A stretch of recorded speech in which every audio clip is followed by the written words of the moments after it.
Alrode-based South Ocean is another electrical products distributor. It has strong Taiwanese connections and has a market cap of 275 million rand. It also owns the lighting company Radiant and a number of other properties. It has a price to earnings ratio of 6. I've always, sorry to go on about names, but South Ocean, we were talking about fishing stocks the other night. It sounds as though it belongs in our fishing discussion. Yeah, anyway, let's move on. The Taiwanese connections is a guy called Edward Pan who came to South Africa and set up shop in King Williamstown. So actually, I don't know where South Ocean comes from. It really came from King Williamstown.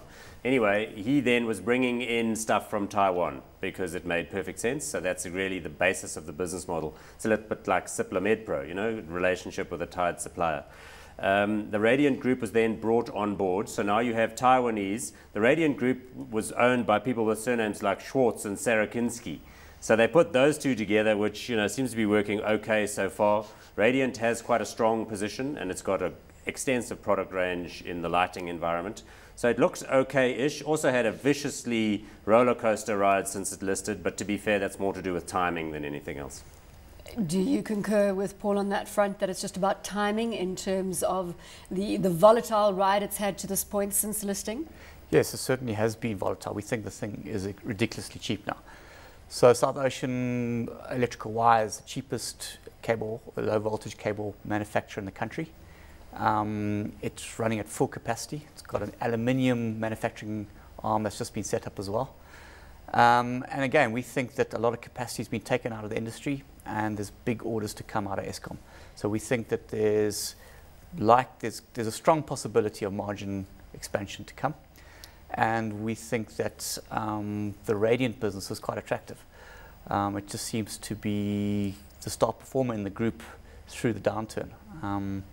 So we think that tangible NAV is about R2.85, so it's trading at about a 40% discount to its TNAV. It's on a forward P of about 4.6, and we think that there is big margin expansion and earnings per share growth to come on this one, so we quite like it. At R1.75, you're accumulating more? Yes, we are. What about consolidation in this sector? You've got itty-bitty players. Couldn't somebody eat somebody else? Look, it's interesting because we've talked about 5 stocks today. The first is big, old and boring, been listed forever. The other ones all kind of came on the market in the last couple of years, did quite well in that infrastructure-related boom, all got totally crushed. Now they're back, the market's expanding, they're doing all right. I mean, some of them have done deals. I mean, South Ocean, one we're talking about here, bought Radiant for 280 million. Now even they have a market cap which is kind of similar to that. So it gives you a sense of how the values have flown around.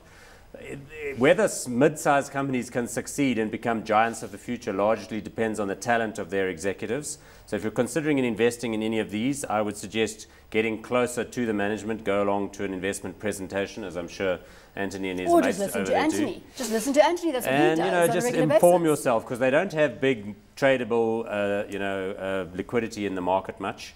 So yeah, I mean, there will be 1 or 2 winners out of this group, I think, over the future, given the strong tailwind that the industry enjoys. What about consolidation in the industry?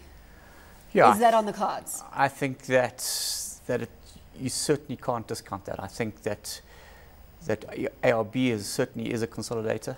I think Rail Gamsu is just starting to get going. I think you'll see a lot of acquisitions in that space. I think the operational leverage is the most compelling factor in terms of the investment cases for these stocks. A little bit of turnover growth has a profound impact on the bottom line. And on top of that, you're getting a earnings per share multiple expansion. So, it makes a heady cocktail of both operational leverage, PE multiple expansion, and consolidation.